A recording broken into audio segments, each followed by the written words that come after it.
तो जब लोग जाते थे गली में, वो देख मुड़ा पोचे ला रहा, वो देख मुड़ा बारी मार रहा था, तो सर ये प्राउड फील होता था कि लोग मुझे ये बोल रहे हैं।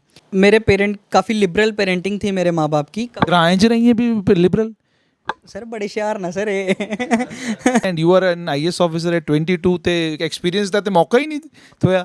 ਸਰ ਅਸੀਂ ਗਰਾਈ ਬੜੇ ਖੁੱਤ ਲੈਣੇ ਵਾਲੇ ਹੁੰਦੇ ਆ, ਇੱਥੇ ਵੀ ਹੱਥ ਪਾਣਾ, ਉੱਧਰ ਵੀ ਹੱਥ ਪਾਣਾ, ਇਹ ਵੀ ਕਰਨਾ। ਤੇ ਸਾਡੇ ਮਾਂ ਪਿਓ ਕੀ ਕਰਦੇ ਨੇ, ਸਾਨੂੰ ਰੋਕਦੇ ਨੇ, ਉਹ ਉੱਧਰ ਨਹੀਂ ਜਾਣਾ, ਇਹ ਨਹੀਂ ਕਰਨਾ, ਫਲਾਣਾ ਨਹੀਂ ਕਰਨਾ। ਤੇ ਸਰ ਇਹਨੇ ਰੋਕਿਆ ਨਹੀਂ, ਅਗਰ ਇਹ ਰੋਕਦੇ ਤੇ ਐਕਸਪੀਰੀਅੰਸ ਹੋਣਾ ਨਹੀਂ ਹਾਂ, ਤੇ ਇਹਨੇ ਰੋਕਿਆ ਨਹੀਂ ਤੇ ਐਕਸਪੀਰੀਅੰਸ ਵੀ ਬਣੀਆਂ, ਕੁਝ ਸੱਟਾਂ ਪਈਆਂ, ਕੁਝ ਸਿੱਖਿਆ, ਔਰ ਸਰ ਅੱਜ ਇੱਧਰ ਲਾਇਆ ਤੇ ਵੀ ਹੋਈ ਆ। इस गल्ले का दुख है कि तुसें डोगरी नहीं आती। मैं डोडे उठी आया दा, मी डोगरी बोलनी नहीं आती, तुसीं तो डोगरे हो, तुसीं तो लिखनी भी आनी चाहिए। सर सारे डोगरे का हिसाब है, पढ़े दे असीं लिखे दे नहीं है। सर असीं हिंदी लिखी लैन्ने आं, इंग्लिश लिखी लैन्ने आं, और सानूं डोगरी च थोड़ा सा साढ़ा पैन फसी जंदा है। अपनी दुनिया आप पैदा कर अगर जिंदू में है, सिर आदम है ज़मीर कुन फ़का है ज़िंदगी। बहुत सारे ख्वाब, बहुत सारे सपने लेकर गांव का बच्चा शहर की ओर निकल पड़ता है। सपना ये होता है कि जीवन में कुछ करना है, कुछ ऐसा करना है कि मेरे माता पिता का नाम, मेरा गांव और ज़्यादा गर्व से ले, और ज़्यादा सम्मान से ले। ये सपना हर गांव देहात के छोटे कस्बों के बच्चों के आंखों में सपना होता है। और अगर ये सपना साकार करने में समय लग जाए, 27-28 साल की उम्र में सपना साकार हो, बहुत बड़ी जीत उसको माना जाता है। मेरे साथ हैं सुचित्र शर्मा, 146वां रैंक है इनका सिविल सर्विसेज में। सुचित्र सलैड़ गांव के रहने वाले हैं। सलैड़ गांव 25 किलोमीटर जम्मू शहर से है, और मैं जब गांव की ओर आ रहा था तो महसूस हुआ कि मैं एक गांव में हूँ। एक पेड़ के नीचे बहुत सारे लोग इकट्ठे थे, एतवार का दिन है, जाहिर सी बात है लोगों ने इकट्ठा होना है, लेकिन उनके बीच में भी बातचीत यही चल रही थी कि ये टीवी वाले आ रहे हैं, सारे सुचित्र के घर ही जा रहे होंगे। ठीक है, तो आइए सुचित्र से मुलाकात करते हैं और मालूम ये करते हैं कि जम्मू कश्मीर में सुचित्र ने सिविल सर्विसेज में टॉप किया है, गांव देहात से आते हैं, और क्या इसके कारण कोई दिक्कत कभी आई, और माता पिता ने किस तरीके से सुचित्र को इंस्पायर किया, और आज जो खुशी माता पिता के चेहरे पर थी उनसे भी मुलाकात कराएंगे आपकी, उसका भी जिक्र करेंगे। लेकिन पहले सुचित्र से बात करते हैं। सुचित्र, पहले तो बहुत बहुत मुबारक। शुक्रिया सर, इतना अच्छा स्वागत करने के लिए और इतना सब कुछ मुझे क्रेडिट देने के लिए आपका बहुत बहुत धन्यवाद। सुचित्र, खुशी संभाली नहीं जा रही है ना? हाँ सर, जब एग्ज़ाम का रिज़ल्ट आउट हुआ तब तो डिसअपॉइंटमेंट थी, मगर अभी तो सर जो आपने कहा वो बिल्कुल सही कहा। अभी कंट्रोल कर रहा हूँ कि ठीक है, अभी ये चीज़ अच्छी है जो मेरे पास है, और अच्छे से इसको करूँगा। जैसे मैं इसलिए कह रहा हूँ खुशी संभाली नहीं जा रही, क्योंकि एक तो आप एक गांव से आते हैं, सलैड़ गांव है। हालांकि मैं जब आ रहा था तो सरकारी कामकाज नज़र आया यहाँ पर कि कोई आपकी सड़क भी पक्की है, आपके घर तक कम से कम रोड ठीक है। तो क्या ये भी मन में है कि एक गांव से आता हूँ, 25 किलोमीटर दूर मेरा गांव शहर से है, और मैंने वो कर दिखाया जो लोग दिल्ली बैठकर, बेंगलोर बैठकर या किसी देश के दूसरे राज्य में जाकर वहाँ कोचिंग करके भी नहीं कर पाते, वो मैंने अपने गांव में बैठकर अपने जम्मू शहर में कोचिंग इंस्टीट्यूट में कोचिंग करके कर दिखाया। जी सर, ये तो काफ़ी फील होती है, क्योंकि जब मैंने भी सर इस चीज़ में एंटर करना था तो काफ़ी मिथ थी कि दिल्ली के बिना आप क्लियर नहीं कर सकते, आपको दिल्ली जाना पड़ेगा, 1 साल ड्रॉप करना पड़ेगा। कभी किसी ऐसे इंसान का नाम नहीं सुना था कि जैसे ही ग्रेजुएशन ख़त्म होने के बाद उसका प्री क्लियर हुआ हो और उसी साल वो सिविल सर्विसेज से थ्रू हुआ हो। तो सर ये काफ़ी चीज़ें हर्डल्स थी दिमाग में, और इस हर्डल्स को ओवरकम करने के लिए मेरे पेरेंट्स ने काफ़ी हेल्प की, और सर आज मैं यहाँ पहुँच गया। मुझे बताएं कि ये 10वीं में ही तय कर लिया था कि जाना कहाँ है, या ये पिताजी ने कहा था कि बेटा देखो यहाँ जाना है और यहीं जाना है? सर इसकी कहानी थोड़ी सी लंबी है। लंबी सुनेंगे, वो बिल्कुल सुनना है उन सब ने, क्योंकि आपकी कहानी सुन के ही बहुत सारे और बच्चे गांव देहात के, शहरों में, जो बेचारे थोड़ा मायूस हैं अपने आप से कि यार नहीं हुआ हमसे, नहीं होगा हमसे, गरीब हैं, किताब नहीं है, कोचिंग के लिए पैसा नहीं है, तो वो सब इंस्पायर होंगे, इसलिए वो कहानी पूरी सुनाएं। जी सर, ये सिविल सर्विसेज का जो कीड़ा था ये मेरे दिमाग में मेरे मामा जी ने डाला। शुरू से ही मेरी दीदी भी एक सिविल सर्वेंट हैं, उनका CSC 2014 वाले बैच का ऑल इंडिया रैंक 136 था, वो भी प्रेजेंट IRS हैं। तो उनका ये था कि मेरे घर से जो लोग हैं वो IAS की तरफ जाएं। तो ये मेरा इस जाने का कारण सिर्फ मेरे मामा जी थे, और सर जो इंस्पिरेशन थी वो दीदी ने सेट कर दी, पाथ उन्होंने क्लियर कर दिया। तो बस ये था कि हम अभी उस पे मुझे एक्ट करना था। तो 10th के बाद सर मेडिकल ऑप्ट करने के बाद हर बच्चे का ड्रीम होता है वो एमबीबीएस में जाए, नीट क्रैक करे। तो सर मेरा भी वही था। हाँ सर, ड्रीम तो था, मगर किस तरीके से उसको अचीव करना था। सुबह सर 5:30 बजे निकलना, स्कूल जाना, उसके बाद डायरेक्ट कोचिंग में चले जाना। सर मेरी कोचिंग एमएमसी मास्टरमाइंड क्लासेस से हुई त्रिकुटा नगर से। तो सर वहाँ से वापस घर तक आना 8:30-9 बजे, काफ़ी सर समय लग जाता था। उस समय सर ये सड़क पक्की भी नहीं थी, तो कोई मानता भी नहीं था मुझे घर तक छोड़ने के लिए। तो काफ़ी टाइम लगा सर उस चीज़ को सोचने में। तो फिर सर एक दिन मुझे ऐसा लगा, मेरे 12th के सर पेपर्स ख़त्म हो गए यूनिट 1 के। तो ये चीज़ दिमाग में आई कि मैं चलो इस साइड जाऊंगा तो सही, मगर क्यों करनी है मुझे ये चीज़, ये किस वजह से मैं ये करूँगा और कितना समय लगेगा इस चीज़ को। तो सर जब समय की बात थी तो उस चीज़ को खोला कि एमबीबीएस में एक्चुअली प्रोसीजर क्या है। 5 साल का सर एमबीबीएस का कोर्स, उसके बाद आपको नीट पीजी में करना है, एमडी करेंगे आप, तब आप इसके थ्रू होंगे। तो सर एक मिडिल क्लास फैमिली वाले के लिए ये सब इतना टाइम निकालना मुश्किल हो जाता है। 25-26 के बाद घर वाले बोलते हैं वो ब्याह कर ला जल्दी कर, कुड़ी वाले रिश्ता आ रहा। तो सर ये चीज़ें थी, तो बस यही दिमाग में था कि सिविल सर्विसेज मेरे पास एक ऑप्शन है, तो आराम से मैं बोर्ड की एग्ज़ाम की तैयारी करूँगा और उसके बाद दिल्ली जाके कोचिंग करूँगा। तो जैसे जैसे सर, ऐसा तो नहीं था कि शादी की जल्दी थी कि यार अगर एमबीबीएस में गया तो 25-26 में होगी, आइए सिविल सर्विस कर लेता हूँ, 22-23 में करा देंगे। नहीं सर ये तो नहीं था, मगर ये था कि मैं अपने माँ बाप के कर्जे को उतार तो नहीं सकता, मगर जितनी जल्दी उनके लिए कुछ करना हो सके तो वो करना चाहता था मैं। और सर यही रीज़न था कि मैंने सिविल सर्विसेज को भी चूज़ किया। तो जम्मू से ही कोचिंग की। कुछ पहले जो सोच थी वो काफ़ी नीचे थी, जब 1 साल कोचिंग की थोड़ा और ऊपर गया सर। उसके बाद आहिस्ता थिंकिंग में अपग्रेडेशन होती गई, और फाइनली मैंने सोचा कि मैं 2020 वाला अटैम्प्ट जैसे ही मेरी ग्रेजुएशन ख़त्म होगी तो मैं ज़रूर इसको दूंगा और प्रयास करूंगा कि पहले प्रयत्न में इसको क्लियर करूं। तो सर वो हुआ सर आज। मुझे बताएं कि आपने जब ग्रेजुएशन शुरू की, ग्रेजुएशन आपने जम्मू से की या कहीं और? सर मेरी graduation GGM science college Jammu से हुई। तो उसके बाद साथ में ही सर मैंने कोचिंग स्टार्ट कर दी थी। अच्छा, आप एक तरफ से ग्रेजुएशन के लिए पढ़ाई कर रहे थे, दूसरी तरफ से आप एसआर कॉलेज ऑफ कॉम्पिटिशन से कोचिंग कर रहे थे। जी सर, ग्रेजुएशन में सर स्टार्ट में दिक्कत आती थी कि कॉलेज भी अटेंड करना है, कोचिंग भी अटेंड करनी है। तो आहिस्ता आहिस्ता सर टीचर्स ने थोड़ा कॉम्प्रोमाइज़ किया मेरे साथ, बहुत कॉम्प्रोमाइज़ किया।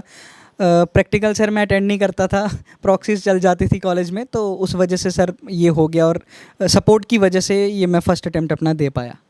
थोड़ा दुख है, मन में अफसोस है इस बात का कि यार किस लिए मैंने साइंस सब्जेक्ट लिया था, क्योंकि प्रैक्टिकल्स की आपने बात की तो मैं समझ सकता हूँ ग्रेजुएशन में भी आपने साइंस ही पढ़ा होगा।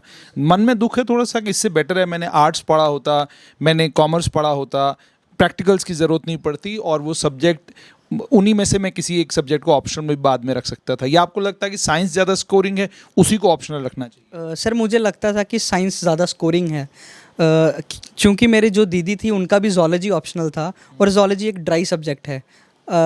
बोला जाए तो आप रट्टा मार के उसको वहाँ पे पेपर में उतार दीजिए, आपको नंबर मिलने के चांसेस ज़्यादा रहेंगे। बच्चे जो सर जोलॉजी में अपेयर करते हैं वो भी काफ़ी कम हैं, तो उस लिहाजे से आपके मार्क्स ज़्यादा फ्लक्चुएट नहीं करेंगे। जो ट्रेंड चल रहा है आप ट्रेंड में बने रहेंगे। तो सर इस लिहाजे से मैंने साइंस का सोचा। अच्छा, तो मुझे ये बताएं, जब आपने साइंस का सोचा उसके बाद आप फर्स्ट ईयर में ही तय करते हैं कि जी मुझे कोचिंग भी करनी है, ठीक है? तो जब आपने फर्स्ट ईयर में तय किया कोचिंग करनी है, तो ये कहाँ से मन में आ गया कि कौन सा सब्जेक्ट मेरा ऑप्शनल होगा और कौन से 2 ऑप्शनल्स रखूँगा मैं, और ये सब चीज़ें कहाँ से तय? सर पहले तो जब मैंने कोचिंग स्टार्ट की तो पहले थोड़ा तो जनरल स्टडीज़ की हुई। जी सर, वो पहले 6-7 महीने जनरल स्टडीज़ पे फोकस रहा कॉलेज के पहले सेमेस्टर दूसरे सेमेस्टर तक। सर थर्ड सेमेस्टर में मैंने सोचा कि अभी ऑप्शनल की बारी है, इसको भी थोड़ा ध्यान दिया जाए। तो सर मेरे दिमाग में है जियोलॉजी को ऑप्शनल रखा जाए, क्योंकि ये काफ़ी ज़्यादा ड्राई सब्जेक्ट है। सर जब पढ़ाई स्टार्ट की, पढ़ा, उसको कंप्लीट किया, एक बार अच्छे से पढ़ लिया। जब सर 5th सेमेस्टर में ग्रेजुएशन में जियोलॉजी आपका सब्जेक्ट नहीं था? सर जी मेरा था सर ये सब्जेक्ट। क्या क्या सब्जेक्ट्स थे आपके? ग्रेजुएशन किस में किया? सर मेरे बॉटनी, जोलॉजी और जियोलॉजी। तो सर जियोलॉजी का जब मैं रिवीजन करने पे प्रोसेस में आया, तो और मैंने जब यूपीएससी के पुराने पेपर उठा के देखे, तो सर मैं थोड़ा हैरान हो गया। काफ़ी दुख हुआ कि जो मैंने पढ़ा वो मुझे आया नहीं, और ये मैंने एक बहुत गलती कर दी। वो 5 महीने का समय मैंने गलत जगह इन्वेस्ट कर दिया। तो उसके बाद सर मैंने एंथ्रो पे शिफ्ट किया। 3-4 दिन सर उसको पढ़ा, उसकी बुक्स को स्टडी किया। तो कुछ पार्ट एंथ्रो का सर डायनेमिक रहता है, कुछ स्टैटिक रहता है। फिर उसके बाद सर फाइनली मैंने डिसाइड किया कि ड्राई ऑप्शनल मेरे लिए अच्छा रहेगा, जो करंट से रिलेटेड नहीं है, पिछले प्रीवियस ईयर क्वेश्चंस रिपीट होते हैं। तो इसलिए सर मैंने जोलॉजी को चूज़ किया। जोलॉजी को आपने सब्जेक्ट के तौर पे चूज़ किया, एक ऑप्शनल आपका जोलॉजी था, उसके अलावा? सर बाकी सब्जेक्ट्स जो थे वो तो हर एस्पिरेंट के लिए कॉमन ही रहते हैं। जीएस के सब्जेक्ट्स जो हैं प्री के लिए तो सीसेट है और जनरल स्टडीज़ हैं। मेंस के लिए सर एक आपको जो ऑप्शनल पेपर है आपका, ये जोलॉजी को हटाकर लैंग्वेज का पेपर है। इंग्लिश तो सबके लिए कॉमन रहेगी और उसके लिए शेड्यूल 8 में आप कोई भी लैंग्वेज चूज़ कर सकते हैं। आपने क्या चुना? सर मैंने हिंदी, क्योंकि सर हमें डोगरी तो आती नहीं है, तो सर हिंदी एक ऑप्शन था। अच्छा, तो सर डोगरी, ये देखिए बड़ा ईमानदारी के साथ कहा डोगरी हमें नहीं आती। इस गल्ले का दुख है कि तुहें डोगरी नहीं आती। मैं डोडे उठी आया था, मी डोगरी बोलनी आती है, तुही तो डोगरे हो, तुही तो लिखनी भी आनी चाहिए। सर सारे डोगरे दे हिसाब है, पढ़े दे असें लिखे दे नहीं है। सर असें हिंदी लिखी लैने आ, इंग्लिश लिखी लैने, और सानू डोगरी च थोड़ा सा साड़ा पेन फसी जंदा है। इसका मतलब ये तय कर लिया है आपने कि कल आईआरएस के ज़रिए अगर कल मुझे एजुकेशन विभाग को या किसी विभाग में कंट्रीब्यूट करने का मौका मिलेगा तो मैं लोगों को अब कहूँगा कि यार अब बच्चों को आप अगर डोगरी बोलना नहीं सिखाते, लिखना कम से कम सिखाते। बिल्कुल सर, ये मेरे पहले भी था जहन में। और सर जो न्यू एजुकेशन पॉलिसी है हमारी, तो कहीं ना कहीं इस चीज़ की वो बात ज़रूर करती है कि मदर टंग में बच्चे को एजुकेट किया जाए। स्टार्टिंग के ईयर्स में मेंटल ग्रोथ काफ़ी ज़्यादा रहती है, तो सर डोगरी को प्रमोट करना मेरा एक फ़र्ज़ भी है और सर मैं करूँगा भी, क्योंकि सर हमारा जो यूथ है वो अलग डायरेक्शन में चल रहा है और हम सेंटर में फॉल करते हैं। इंग्लिश में भी अटकते हैं, हिंदी में भी अटकते हैं और डोगरी में भी अटकते हैं। तो अगर हम किसी एक चीज़ पे अगर हम फोकस रखेंगे तो ज़रूर कोई ना कोई मुकाम अपना पा सकेंगे। जैसे आपने कहा कोई ना कोई मुकाम अपना पा सकेंगे, डोगरी ज़ुबान को लेकर, इसका डोगरी ज़ुबान को प्रमोट करने का, इस भाषा को प्रमोट करने का जहाँ तक ताल्लुक़ है, एक बात देखने को मिलती है कि लोग दूसरे को तो प्रवचन सुना देते हैं कि भाई डोगरी सीखनी है, डोगरी बोलनी है, लेकिन ख़ुद अपने घर में इस चीज़ को लागू नहीं करते। चूँकि आप तो एक गांव देहात से आते हैं, देहात में तो डोगरी वैसे ही बड़ी अच्छे तरीके से बोली जाती है। क्या वजह आप समझते हैं as a civil servant now, क्या वजह है कि शहरों में डोगरी लुप्त होती जा रही है, नहीं बोलना चाहते शहर के लोग डोगरी? सर वो लोगों का ये मानना है कि वो इन्फीरियर टच देती है उनको, डोगरी बोलने से बेइज्जती महसूस करते हैं सर लोग। सर हालांकि मैं आर्मी स्कूल में रहा, इंग्लिश मीडियम स्कूल है, मेरे टीचर्स भी यहाँ मौजूद हैं। मैंने टीचर्स के साथ भी सर आज तक डोगरी में ही बात की। क्लास में जब क्लास ओवर होने के बाद हम डोगरी में ही बात किया करते थे। सर हमारे कॉलेजेस में जो टीचर्स थे, मैंने कभी शाई नहीं किया कि मैं डोगरी हूँ या डोगरी बोल लूँगा तो मेरी बेइज्जती महसूस होगी। गांव से आता हूँ, डोगरी बोलता हूँ सर, प्राउड फील करता हूँ कि मैं डोगरा हूँ और सर डोगरी बोलता हूँ। एक्सपीरियंस मुझे ये हुआ कि एज अ पत्रकार जब मैं किसी डोगरे से बात करने के लिए जाता हूँ और मैं उससे कोई सवाल पूछता हूँ, हिंदी में जब वो जवाब देने लगता है तो जवाब टूटा फूटा, और जवाब में कोई ऐसा लगता है कि यार इस आदमी को तो पता ही कुछ नहीं। लेकिन मैंने ये खुद महसूस किया कि जब वो डोगरी में उस सवाल का जवाब देने लगता है, वो कितना बड़ा इंटेलेक्चुअल है, वो कितनी सोच रखता है, वो चीज़ को लेकर कितनी समझ रखता है, ये बड़ी खूबसूरती के साथ निकल के आता है। आप ये मानते हैं कि डोगरों में इंटेलेक्ट तो कमाल का है, लेकिन ज़रा दिक्कत असल में ये है कि हमें ये लगता है कि अगर अंग्रेज़ी में बोलेंगे तो शायद अच्छा बोलेंगे, हिंदी में बोलेंगे तो शायद अच्छा बोलेंगे, डोगरी किसको समझ आती है? सर देखा जाए तो लैंग्वेज सिर्फ एक मीडियम है कम्युनिकेशन का। इसका ब्रेन से बस इतना रिलेशन है कि आप पर्टिकुलर लैंग्वेज में अपने व्यूज़ को एक्सप्रेस कर पा रहे हो या नहीं। और सर अगर डोगरों की बात की जाए, सर हम खेतों में काम करते हैं, हम हर चीज़ करते हैं, मेहनत करते हैं, घर पे अपने गाय को चारा भी डालते हैं, उनका गोबर भी उठाते हैं, दूध भी पीते हैं, और सर सोचते भी हैं, एनालाइज भी करते हैं। सब सुचित्रा ने भी किया है? सर सुचित्रा ने कहीं ना कहीं मुकाम पे ये चीज़ें की हैं। सारी चीज़ें आपने की हैं, गर्व होता है इस चीज़ को लेकर? सर प्राउड फील करता हूँ सर। जब मेरे 12th के पेपर्स ख़त्म हुए तो बीच में कुछ टाइम रहता है रिज़ल्ट का, तो मम्मा पापा दोनों स्कूल चले जाते थे, सिस्टर भी स्कूल होती थी, तो घर पे जिम्मेवारी मेरी होती थी कि झाड़ू से लेके पोछा मैं ही लगाऊंगा। तो सर मुझे फील होता था, काफ़ी प्राउड फील होता था। तो जब लोग जाते थे गली में, वो देख मुड़ा पोछे ला रहा, वो देख मुड़ा बारी मारा था, तो सर ये प्राउड फील होता था कि लोग मुझे ये बोल रहे हैं। और सर अभी तो जब प्रिपरेशन के 2 साल तक तो मैंने कोई काम नहीं किया, काम को घर वालों ने टच भी नहीं करने दिया, मगर जब मैं 2nd ईयर तक था कॉलेज के तो कुछ ना कुछ काम करता था। वो किसी ने बड़ा खूब कहा, मुझसे क्यों पूछते हो मैंने क्या किया, मुझसे क्यों पूछते हो मैंने क्या किया, मेरी सादगी ने ये सब कमाल किया। तो ये आपकी सादगी है जिसने ये सारा कमाल किया है।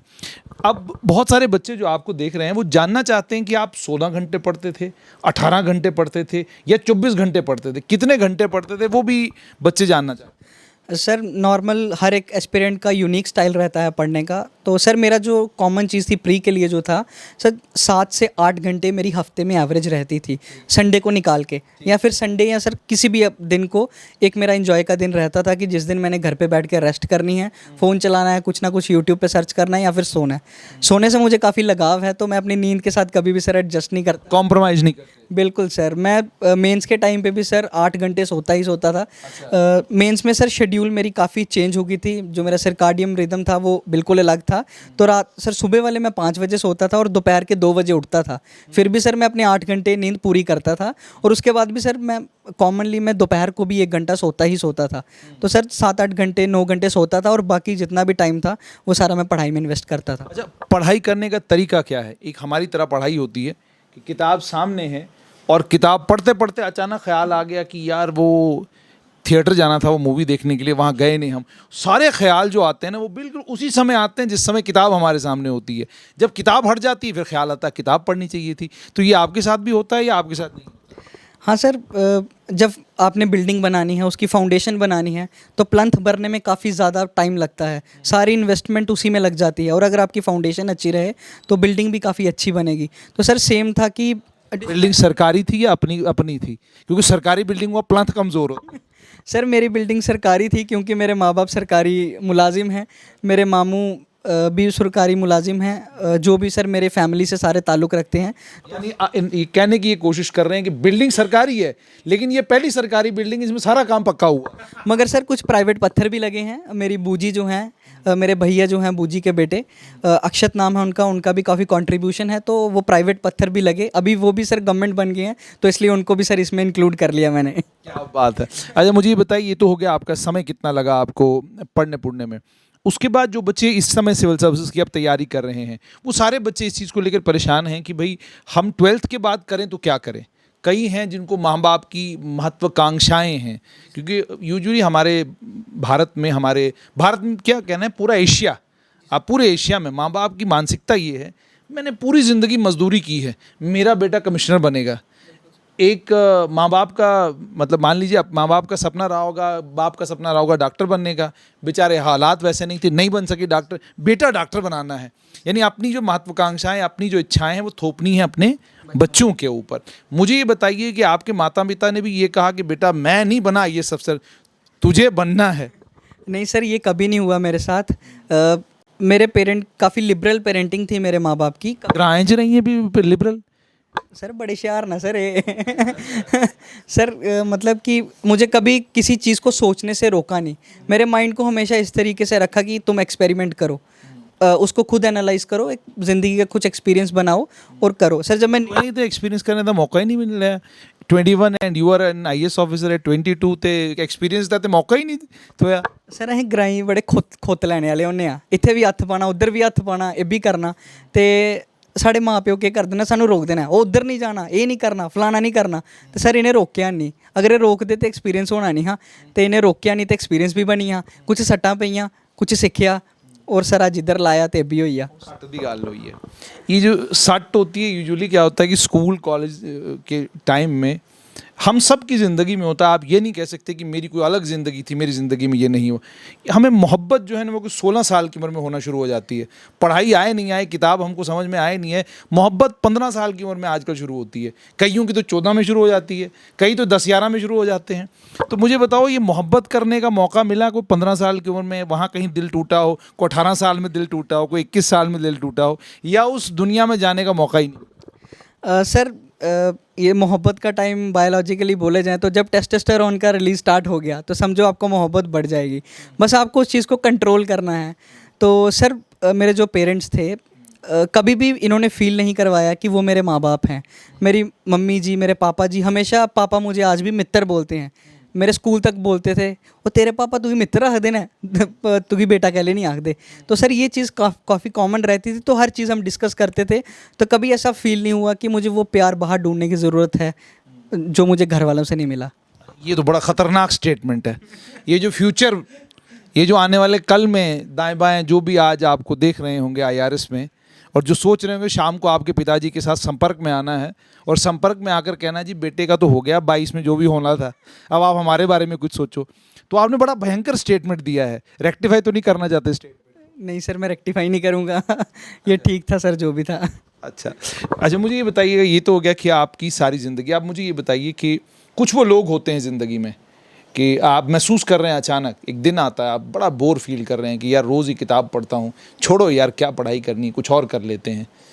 कभी आपका मन हो जाता है, कोई आपने टेस्ट दे दिया, मार्क्स ठीक नहीं आए, आपके मन के मुताबिक नहीं हुआ, तो आप और दुखी हो जाते हैं। तो कुछ लोग होते हैं आपकी ज़िंदगी में जो आपको, माँ बाप तो हर वक्त प्यार मोहब्बत से बच्चे को देखते हैं, तो वो तो अपने बच्चे को गलत कभी कहते नहीं, लेकिन कुछ लोग ऐसे होते हैं जो कहते हैं भाई नहीं ये गलत है, ये चलेगा नहीं ऐसे। तो क्या आपकी ज़िंदगी में भी कुछ लोग ऐसे थे जिन लोगों ने आपको टूटने बिखरने नहीं दिया, और जब भी आप उनको आप डिस्टर्ब हुए, परेशान हुए, अचानक आ गए कि भाई क्या कर रहे हो यार, ये तुमने करना नहीं है, तुम अपने लक्ष्य की ओर नज़र रखो? जी सर, हर इंसान की ज़िंदगी में ऐसे कुछ इंसान रहते हैं। सर ये जो आपने स्टेटमेंट दी सर, इसका जो 90% काम था ये मेरे पेरेंट्स करते थे। जो कुछ हुआ इनको बोला, मम्मा नंबर नहीं आए टेस्ट में, बोलते कुछ नहीं होता, आज नहीं आए कल आ जाएंगे, नंबर कौन सा तेरा डिसाइड करेंगे सब कुछ, टेस्ट ही पढ़ रहा है तू। तो पापा से भी यही बात रहती थी। और सर हर जगह हर टाइम जब भी मुझे ज़रूरत पड़ती थी मोटिवेट करते थे। सर दोस्त तो रहते हैं, जो सर टीचर्स हैं, सर मेरे स्कूल टीचर्स थे, शहजाद सर और अंकुश सर। सर मैं काफ़ी एग्रेशन में, क्या नाम बताया आप? सर शहजाद सर, अंकुश सर मौजूद हैं सर यहाँ पे इस टाइम। तो सर मैं एग्रेशन में रहता था, काफ़ी मैं गुस्से में था। तो मुझे आज भी याद है जब मैं 12th में था, शहजाद सर क्लास में और मेरी उनके साथ। उनका पूरा नाम क्या है? शहजाद अली। ठीक है। और आपके दूसरी टीचर का पूरा नाम? सर अंकुश। तो सर मेरा सर से थोड़ी सी मुठभेड़ हुई, मैंने थोड़ा इस तरीके से एंगर शो किया सर को। तो सर ने थोड़ा सा मुझे क्लास में ऐसे किया कि जैसे टीचर रहता है, बाद में मुझे बुलाया, बोलते सुची इधर आ, बोलते ऐसा नहीं करना, ऐसे करना है, ये नहीं करना, वैसे करना है। तो सर मेरा जो एग्रेशन था, जो मेरी पर्सनैलिटी थी सर, उन्होंने शेप की। उसके बाद भी सर मेरे एक भैया हैं, वो सर अभी कनाडा में हैं, वो अमन नाम है उनका, प्यार से मैं सर उनको एक कनेक्शन बहुत दूर दूर है, बहुत दूर दूर कनेक्शन है सर, चारों तरफ कनेक्शन। तो सर एक बार क्या हुआ, पापा से मुझे डांट पड़ी। तो उस टाइम सर हमारे घर में, हमारे गांव में मेला था, मैं घर से भाग गया सर। मैंने बोला भाग जाऊंगा यहाँ से।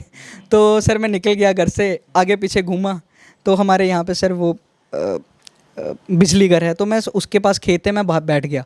मैं सोचूंगा सर मैं इधर जाऊँ उधर जाऊँ, कहाँ जाऊँ, कैसे काम करूँ, कैसे घर से भागूँ। बच्चा था सर, तब फर्स्ट सेमेस्टर था शायद मेरा। तो फिर मैंने सोचा मैं यार क्या घर से भागूँ। ये कमाल की ईमानदारी है, खुद ही कह रहे हैं कि मैं फर्स्ट सेमेस्टर में बच्चा था, ये बड़ा कमाल है। मतलब ये तभी ये सिविल सर्वेंट हुए, ऐसे नहीं होते, इसके पीछे बड़ा राज होता है। तो सर मैंने बैठा, तो पहले तो सर गुस्सा आ गया बहुत ज़्यादा, तो फिर कंट्रोल था सर। जब स्कूल लेवल से लेके अभी तक गुस्सा मेरा काफ़ी हद तक 60% कम हो चुका था। तो मैं बैठा, फिर मैंने सोचने लगा, मैंने बोला घर पे सब कुछ मिल रहा है मुझे, तो मैं बाहर जाके क्यों जाऊँ। मैंने बोला चलो वापस चले जाते हैं। तो जैसे मैं वापस आया तो मेरे पेरेंट्स काफ़ी रो रहे थे कि तू कहाँ गया था, डांटा, इसका मतलब ये थोड़ी है तू घर से भाग जाएगा। तो सर वो आधा एक घंटे की सिर्फ मोमेंट थी। तो उसके बाद सर वो भैया थे जो मेरे, अमनदीप, वो आए, उन्होंने समझाया कि ऐसे नहीं करना, ये नहीं करना। तो सर उन्होंने भी काफ़ी गुस्से को कंट्रोल करने में हेल्प की। और सर उसके बाद मेरा जो मूड था वो काफ़ी ठीक रहा। और अभी सर मैं पी लेता हूँ जो भी चीज़ होती है। पी लेते हो जो भी चीज़ होती है सर पता नहीं। अच्छा, ये तो सारी बातें हो गई आपके जीवन को लेकर, लेकिन एक लोग कहते हैं अक्सर, behind the success of every man there is a woman. और मैं तो इसका उलट कहता हूँ, behind the success of every woman there is a woman, behind the success of a man there is a man. ये सब पॉसिबिलिटीज़ हैं, ये सब ठीक है। हम कहते हैं कि एक मर्द की कामयाबी के पीछे औरत का हाथ होता है, तो कई बार औरत की कामयाबी के पीछे औरत का हाथ हो सकता है, मर्द की कामयाबी के पीछे मर्द का हाथ हो सकता है।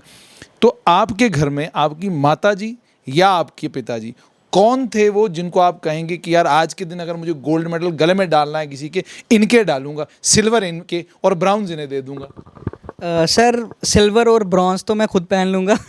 और सर जो गोल्ड है सर उसको जाऊँगा, दो में पिघलाऊँगा और दोनों को, एक माँ के गले में और एक पापा के गले में डालूँगा। सर बस यही कहना चाहता हूँ, क्योंकि सर इन दोनों को मेरी ज़िंदगी में कोई रिप्लेस नहीं कर सकता और ये दोनों एक ही प्लेटफॉर्म पे स्टैंड करते हैं सर। सुचितर, बहुत बहुत शुक्रिया हमें बहुत लंबा समय देने के लिए। ये सुचितर शर्मा हैं, भगवान वाहिगुरु अल्लाह जीसस जिसको भी आप मानते हैं, वो सुचितर को वो मकाम वो पोजीशन दे जिसका ये बच्चा हकदार है।